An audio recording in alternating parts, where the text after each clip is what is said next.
Mapagpalang araw po sa ating lahat. Ako yung magpupuno na naman ng isang box papuntang Philippines. Ayun po, nandiyan lahat nakakalat na naman. Sabi ko kay Ron, don't go out the door. Kasi marami na naman akong balot-balot dito sa front door.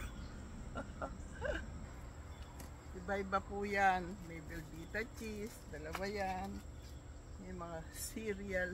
Pag hindi ko inaluan ng cereal, napakabigat po ng ng box. Nagre-reklamo sila sa bigat, hindi maipagulong. Kaya, continue po.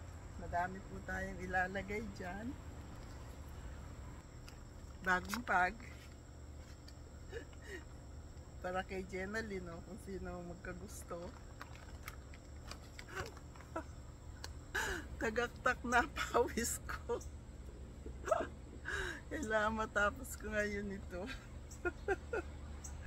Sabi ni Jenalyn, pansiksik ko raw yung mga diaper para sa mga fur babies at sa mga apo, tunay na tao.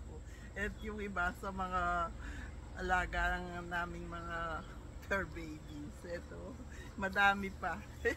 Maraming diaper na darating sa kanila.